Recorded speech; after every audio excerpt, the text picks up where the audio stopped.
Hello, everybody. My name is Matt Webster. I'm the founder, CEO, and CISO for Cyvergence. Today, we're going to talk about a new course that we have, Cybersecurity for Executives and Board Members. So this is a little bit of a teaser, but there is a lot of good information that many executives and board members will find valuable. Even a lot of CISOs, some of this stuff will be valuable for you as well. But let's go ahead and dive into some of the material here. So the agenda, we'll be covering the course details, going over some of the learning methods, through an overview of the course, looking at historical and business context. What are your options? A business leader's perspective, board requirements, and final considerations. But housekeeping, this is sampling. The course is roughly 2 days. This covers at a very high level the course in a nutshell. Most of the sections are shortened and or removed just to give you a sense of what's going on in the course and some of the things that you might learn. So keep in mind too, I do believe in a continuous improvement model. So things may change over time, what you see presented here, but my goal is to provide the best information that you can get for what you're trying to do. All right, so the details here. So it's roughly 16 hours of training over 2 days. It does include a live instructors. I will always make sure that there's going to be somebody of at least 15 years of experience. Right now, I'm teaching it. I'm close to 30 years of experience. We sample a large range of disciplines, which give you high-level tools and make you more effective at your job. And you can get other people to do that, especially if you're in the board level or if you're on the executive level. There are some training options. We have mixed training. So if you want to be an individual and you want to show up to the course, we have that. That's definitely an option. There's company-specific training, training that's targeted towards a specific organization. In this case, we can have an incident response exercise that's tailored for your specific company. The location, it can be online or in person. I'm happy to fly out and provide that with your organization. There's an optional add-on service as well that we go into company-specific risk assessments, and we'll touch on that on the next page. But here you see just a small amount of information. There's a lot of tweaks that I do that's different than that, but this comes in from the cyber insurance realm. It's where the data is from. Some of you may recognize slides like this or similar to this. And this is really giving you a sense of where your company is at in terms of that risk. What is that maximum possible loss? A lot of cybersecurity practitioners like to use the term inherent risk. So in this case, for this organization, we would say 76.3 million. Now, there's a lot of bells and whistles that I add onto this to make this a little more detailed and to give you some additional background. But I think this is what's really helpful for organizations for the most part. So let's go ahead and dive in a little further, though. There are several different learning methods. General education is part of it. We show slides, I teach, I talk, I give you, historical examples of how it might affect your company, but this is part of it. We also have group discussions. So in some cases, it's not going to be about me lecturing. It's what does everybody else think? What do your peers think? So you can come to your own conclusions. And there's quite a few of these that I sprinkle throughout the whole discussion over a course of a couple of days.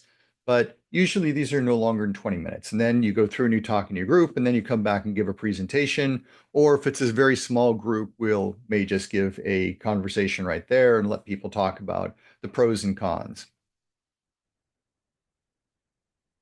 There are deep dives.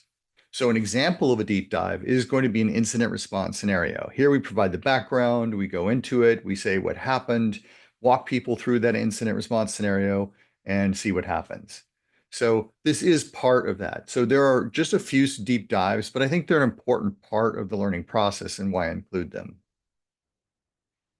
Case studies. So this is the final type of training that we're giving. So this is very similar to a deep dive, but here we're focusing on real world cases.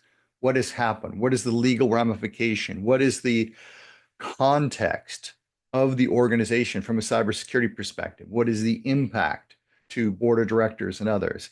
So this is part of that big picture when we're looking at the different training methods.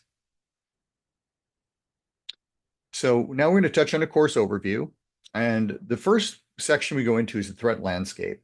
And to me, this is very, very valuable. Because if you don't understand the threat landscape, how can you, as a board of directors or executives, make a good judgment call to what's going on? And so we do touch on it a bit today, just to give you a very, very high level talk about it. But you can see here we go through the basics, threat actors, ransomware, because it's the big thing in the news.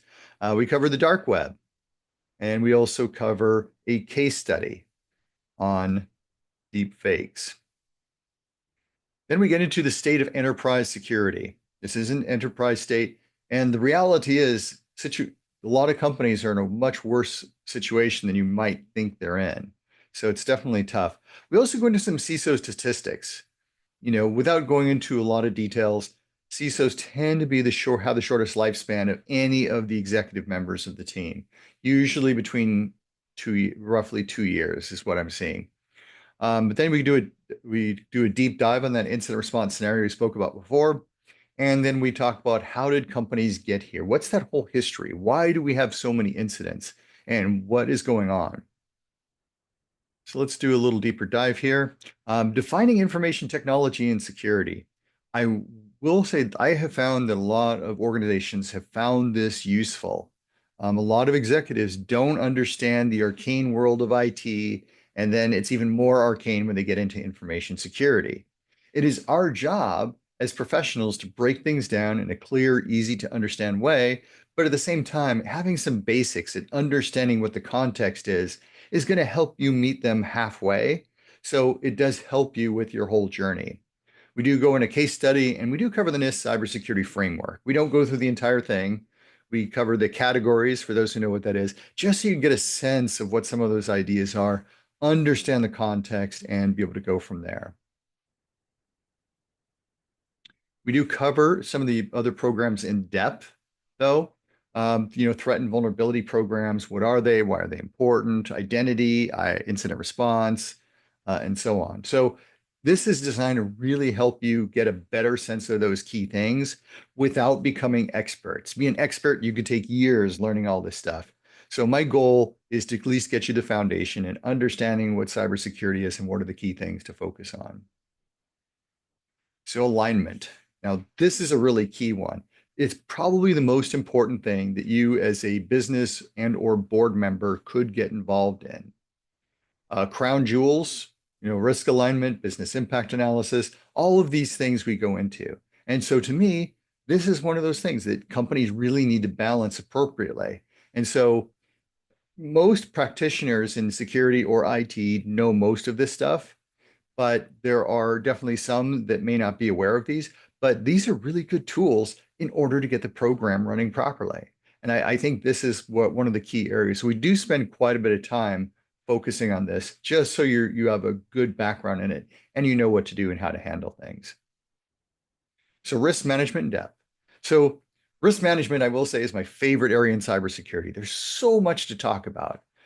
There's cybersecurity risk context, there's cyber insurance and quantification, key risk program considerations. There's a lot of things we go into. I'm not going to cover all of this stuff, but we do get into some quantification. And then there's different types of risks that we cover, so we break them apart in different ways. But risk management, it should be at the heart of what your cybersecurity operations is doing. Yes, they're going to meet compliance. Yes, they're going to do all these other things, but risk management should be a central focus of every single one of your organizations, because that's what it all boils down to. So before I'd mentioned that the CISOs typically don't last very long, but understanding those pressures is really important. So we go into some of the CISO challenges, some of the things that they have to deal with. And these are real world case studies. These are things I personally have had to deal with. So I understand why it may not be something everybody's aware of, but at least it starts to bring some of this stuff out. So there's regulations in the CISO, and that's starting to change that whole conversation from a CISO perspective. Case studies, of course, are important, taking a look at the reporting lines and some business experimentation, because there really is a lot of business experimentation as a result of the pressures on the CISO, the CEOs, and the boards. Next, we get into business planning for cybersecurity success. Now, it may seem a bit odd. Well, you hire a CISO, they're gonna do everything. Well, there's a lot more that should be done if you're really trying to plan properly. So we get into different types of security models that are out there, get into some of the CISO needs, what kind of roles should be expected for you, either as a board of directors or as um, an executive. So this, I think, is very important because that's going to help keep the security team around for a longer period of time and keep the situation flowing in a positive direction. It's designed to reduce a lot of that friction. So governance. I do think the governance is really, really important when you're talking about security. There's a lot of things that can be done, and a lot of the stuff boils down to culture. There's basics of corporate governance, some board requirements that you're going to need to dive into. Understanding what building a cohesive organization is. We'll get into measuring and reporting, enterprise risk management, and some other strategies that can be used. But this is kind of the linchpin of putting all this stuff together. So now we're going to jump into a few takeaways. You know, we're going to look at things like the justice system and boards. How are they treating CEOs and board of directors related to cyber negligence? That's huge because that's usually the number one problem with organizations is there's a degree of negligence that's going on. And I hate to say it, but on a legal standpoint, that's really what's happening. That's really what how the our law in the United States is operating. There's an understanding of the legal and regulatory requirements related to cybersecurity, IT, the CEO, and the board of directors. So we do go into what those requirements are. So this way it provides a little additional background so you can understand that context. Um, how to understand and change corporate politics. There's a lot of politics that are probably hidden, but as a CISO, I can tell you what's going on underneath your noses, and that's what I'm here for. I want to explain to you what some of the challenges are, some of the things that I have seen. I'm not going to mention specific companies, but I will go into specific cases that I have seen. Um, Also, there's bias, how to harness and manage corporate bias. Everybody has it. I have it myself. It isn't like I'm devoid of any type of bias, but we all have different biases. And some are going to be more accurate than others. Some are useful or less useful. But we're going to start talking about those things to help you build a better culture in your organization.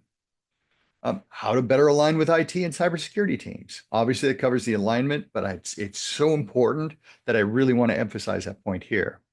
And then the cybersecurity governance strategies for protecting your business. So providing that big picture. And a lot of these things tie in together, but this is part of what we're trying to do. But the reality is doing all of these things brings value to your business. There's been a few different studies that are out there. We do cover into them, but in some cases, implementing some of these governance mechanisms will make your company more profitable in the long run. And that's what I'm here for. Now we're going to touch a little bit on some of the material that's in the course.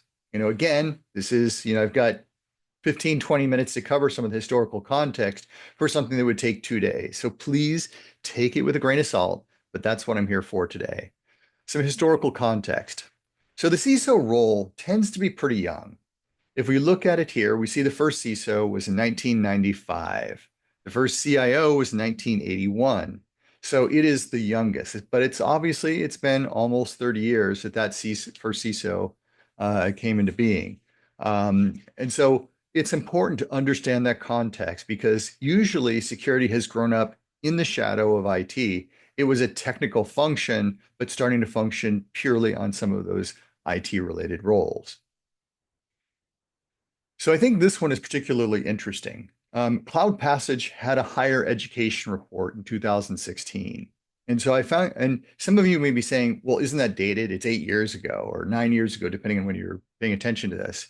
And I'm going to say to you, absolutely, you are 100% right. One college out of 36, but if you're saying it's coming in from 2016, who are the people becoming the managers and directors today and tomorrow? They're coming out with this knowledge. And that's why this is so critical. But let's take a look at this here. So here we're seeing one college out of 36 top schools required a single cybersecurity course to graduate. One, there is a high degree of probability that the people that are coming out of college that have had any type of exposure to cybersecurity, that means that they learned the cybersecurity in the companies that they jump into. So there's a knowledge gap in cybersecurity, generally speaking. There's always exceptions to those rules. When you look at here, 3 of the top 10 colleges had no cybersecurity electives for computer science programs. You're learning computers, and there's no electives that were available in 2016. Again, you're going to learn through certifications or any type of postgraduate activity for people who are around during this time frame.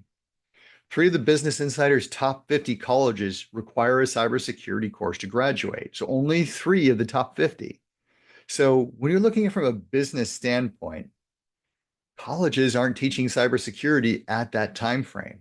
Now, I can tell you that more colleges are teaching cybersecurity now than they ever have in the past. It's becoming a more legitimate profession for people to jump into. But that said, the younger generation just isn't there yet for the people who are now becoming the managers and the directors and so on for organizations. Many of them are the CEOs of today's organizations.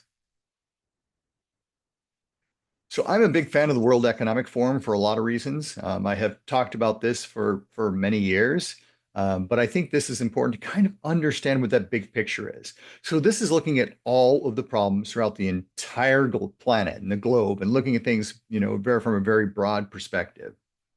You'll notice here, though, that I have in purple, I put a box around widespread cybercrime and cyber insecurity.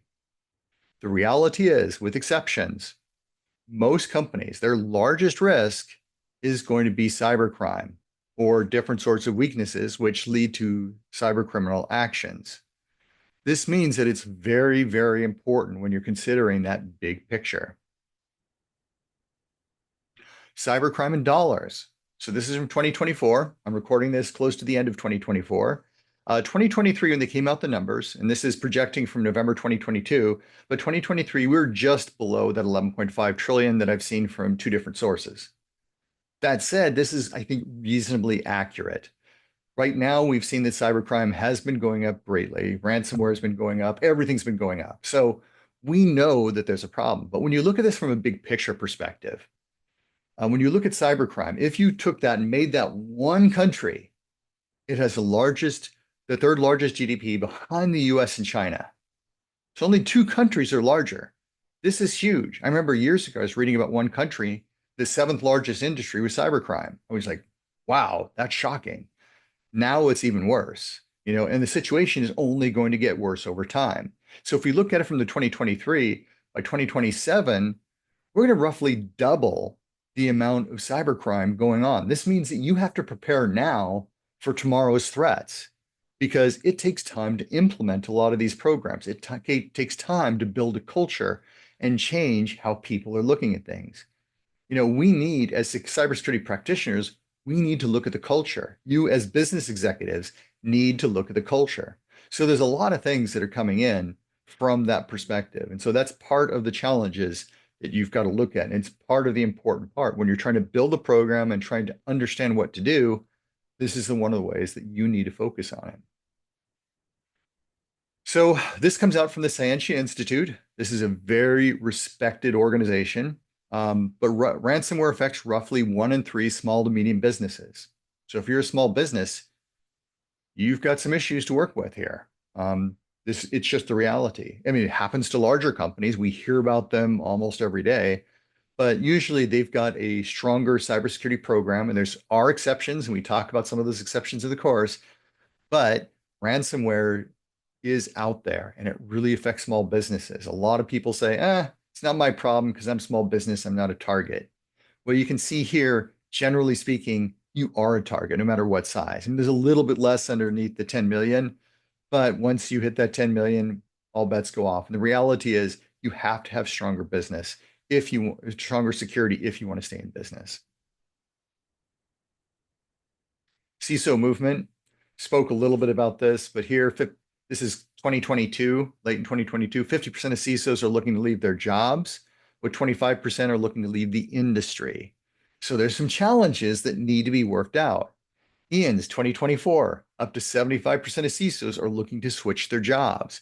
They get in, they got 1 foot out the door because they're going to be out the door 14 months to 2 years later. I talk about this here. Some of this is from the Forbes site here. The CISO lasts for 2 years. And again, I've seen different numbers. Like the first time I became a CISO, I started seeing 17 months. When I left that job three years later, I was seeing about 2 years. So there's a lot of different factors that need to go into when we're looking at this. So the other side of the house is CISOs typically report into CIOs and CTOs, and they are underneath a tremendous amount of pressure. They usually don't have the resources to get done everything they need to do. So if you're getting security reporting into a technical function, imagine how that pressure can amplify. I like to think of a pressure tank within a pressure tank is a good way to do that. But that's really one of the big challenges for organizations today is you need a clear picture, and trying to get a clear picture with that existing reporting relationship can definitely be a big challenge.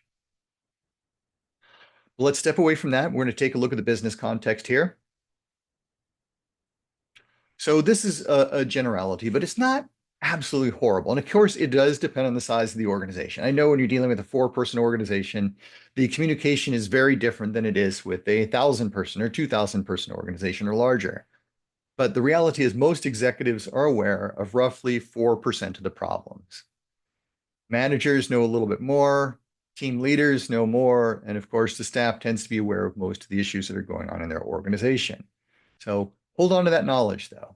But there's also a lot of cybersecurity focus areas we go into. So it is complex, and how does this relate? We go into a lot of these details here. I spent a lot of time diving into that. Also, keep in mind that compliance is not enough. A lot of companies think, we're compliant. We have our SOC 2 or we have our ISO 27K, whatever it is that you're doing. Generally speaking, I've got a couple of exceptions, but generally speaking, compliance really is not enough. Every single compliance framework under the sun requires that you have a risk function. And so that's why you've got to put all of this stuff together. Companies have breaches despite being compliant. We've seen about this year after year after year. There's been a lot of cases of that. And the reality is, too, a lot of compliance frameworks are woefully dated. So you're talking about, a framework from 10 years ago. Is that relevant today? Are they taking into account AI and all the repercussions going on as a result of that? Not really. It wasn't even, even though there were issues, they were a little bit different, but those issues were going on back then. Today, it's a lot more embedded and there's a lot of other things to take into account.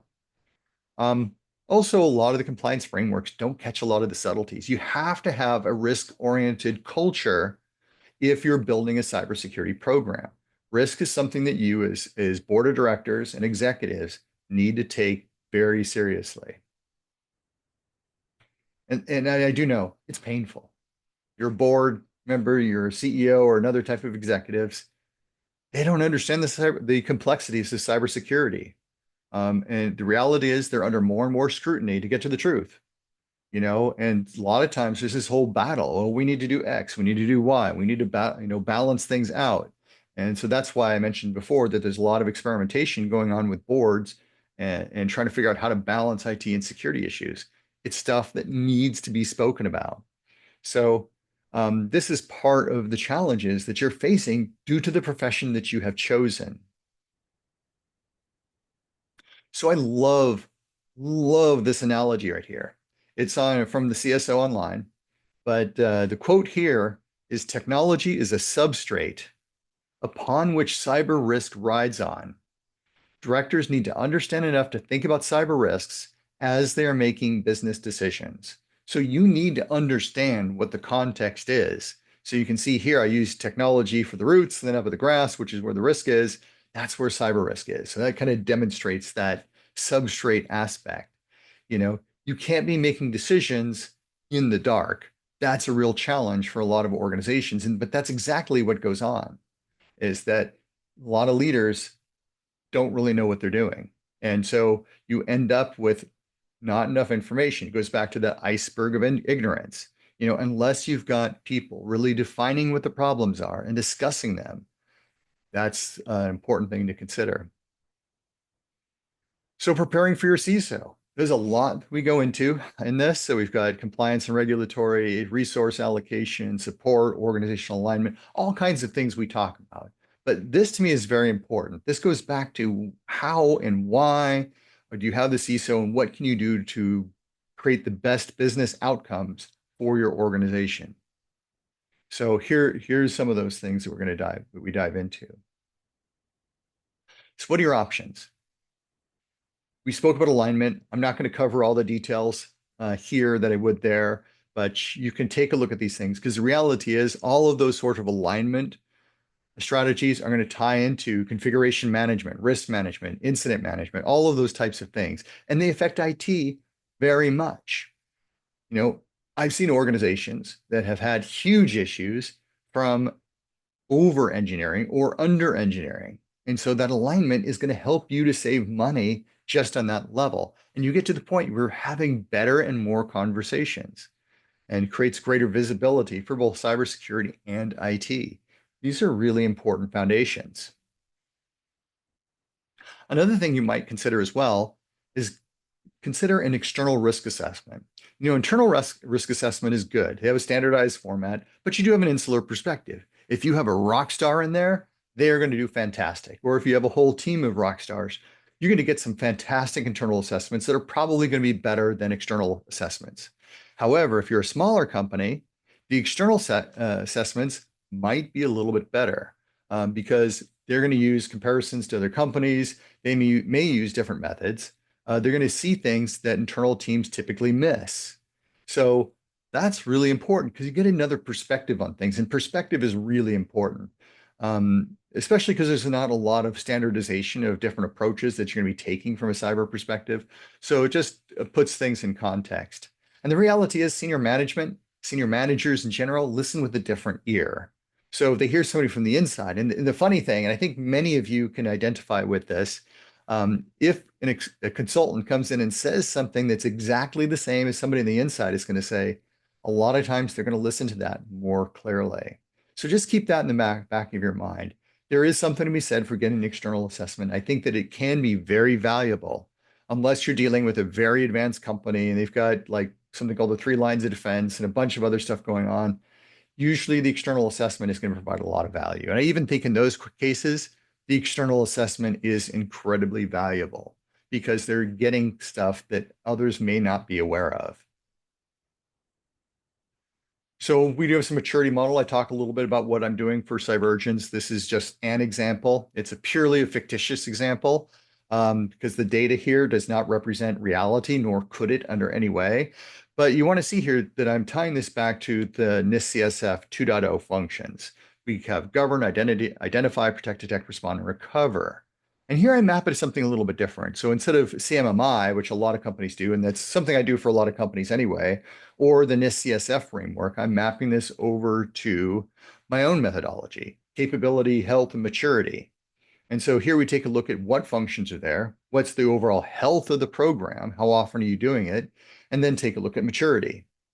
And so that's part of that process. That's where you look at the KPIs and you consider the factors in for how that company is looking at things from a risk standpoint and taking a look at things from an integrated risk management standpoint. So I like to blend multiple tools in when I'm doing these types of things. We do cover things like policies and procedures, standards and guidelines, and some of the other things, but it's a really good place to get a strong sense of what's going on within your organization. A lot of bells and whistles to add on, but we'll move on. So this is the first time I'm beginning to talk about this, and it's something else I'm pretty excited about. So I take a look at a lot of different things when I'm looking at organizations. When you take a look at a very mature organization, I think that a quantified operational and cyber risk assessment is absolutely critical. You have business integration into the risk processes. So your cybersecurity, your chief risk officer, and others are involved in those discussions. Security integrated IT steering committees, highly proactive 3 lines of defense, a security innovation team. I'm not going to go into all the details behind this. I can spend, hours starting to dive into this. And some of you are probably finding this very interesting. But this is a maturity model that I think is extraordinarily useful for companies really to see where they're at. A lot of companies, hey, we're at the pinnacle. We've got our SOC 2 compliance. And the reality is there's a lot higher you can go. And so when you start to look at things, this is how I look at the world, that you break it apart, that there's a lot more that can be done because it's about creating that appropriate communication model. And there's a lot of more going on behind the scenes in this particular model, but it's extraordinarily valuable from looking at things. And I have seen the effects both of, CIOs and others who've done the minimal. They have no security team. It's generally fairly reactive. Something happens. Oh, I guess we had a vulnerability, and it sounds like a joke, but this is the reality of the way some organizations operate. So I think this is incredibly valuable to kind of see some external context from where you come from. But I think this is something to consider as well when you're considering your company. Business leader's perspective. And I think, again, this is extraordinarily valuable right here because you need to gain that understanding. So this came in from Microsoft. Now, I think everybody here has at least heard of Microsoft, unless you've been living under a rock, in which case I have no idea how you found this. But a Microsoft security team, don't tell me how great everything is. Because here's the reality that a lot of managers don't understand. They come in and say, hey, this is great. This is great. This is great. This is great. And you focus on all this great stuff. Everybody can sit there and they can bury you for months full of good stuff. And they've had a number of hacks that have gone on, but it's clear that they're not saying what the issues are. And a company like Microsoft, they've got the resources to throw behind security to go investigate some better solutions. And so I thought this is really telling because what's happening at Microsoft is probably happening at most of your companies. I personally have witnessed this. Some of the customers that I've seen, you've got CIOs are well liked, well established, but they're communicating, hey, we're doing all this good work. We're doing all this good work. And you end up in this rut. Okay, we're doing a good long. And you kind of go along and you're happy with them. They're not making waves. They're not saying what the big challenges are, but you have no idea what the risks are. You have no idea what the gaps are. So when you're talking about these external assessments, here's why I'm talking about them. It's good to get that external viewpoint. Microsoft could have known if they had a solid risk management program where the CEO was understanding what those big problems are, and then they can decide, how can we start to tackle those big problems? These are huge challenges. And so this starts to change everything. So I'm really excited about this, that this is here. But I think it's a good lesson learned for a lot of the CEOs and a lot of board of directors. I can tell you there's a filter that goes on. If you have let's say you've got a CISO reporting into a CTO, reports into a CIO, then reports into a COO, then a CEO, and then a board of directives, I can tell you, you're getting about this much of the picture. If you're getting 4% of the picture, I would be shocked. And you're not really knowing or understanding what the issues are. Now, as a CEO or others, this might be the way you get your exit strategy. You might be out and you may not even have a choice. So understanding what the problems are is foundational to being a good leader within your organization. That's just the reality of what CEOs are facing. A lot of them are being kicked out because the board of directors has said, you're out.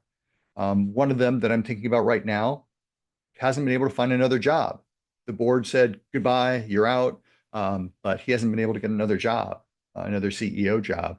So these are very big things that companies really need to focus on today. And that's part of what I do here today is educate you on a lot of these things. So keep this in mind. I think this was absolutely fantastic. And I do focus on that a bit much, but I think it's also incredibly valuable. Now, technical debt, this is something I talk a lot about in the program, but I do think that this is incredibly important. As you're building up new things, what technology is old. And so there are certain things that you can take into account to consider that and look at that bigger picture. It's something that you need to ask as a CEO or board of directors, what is our technical debt? And you need to understand what those issues are. It ties directly into that last slide, talking about Microsoft. So keep this in the back of your mind. It's one of the things we cover in depth. So key performance indicators. These are very helpful, I think, for every company under the sun. Most of you ask yourself, are you keeping a watchful eye on your company's finances? Do you have some sort of KPI in place? Your CFO is going to have KPIs that they can give you. So of course, they're looking at that. How many of you are keeping a watchful eye on IT spending? Of course you are. It should be par for the course when you're considering these things. So keeping an eye is part of good stewardship of an organization. How many of you are keeping a watchful eye on cybersecurity from a KPI perspective? and be honest with yourself. Why not? How come you're not looking at the security in depth? How come you don't have KPIs? Now, I do know companies that are focusing on that. I know some people who are doing KPIs and absolutely are doing a brilliant job at it, and I have nothing but respect for that. But when you get to a certain point in size, and I'd even argue even when you're smaller, you want some KPIs that you can report up. And I think that's incredibly valuable. Bit of board requirements. So this is just a sample. It's not everything that's in there. Again, we're just trying to tell you some of the stuff that's out there. You haven't, taking a look at what the Security Exchange Commission looks at. What are they concerned?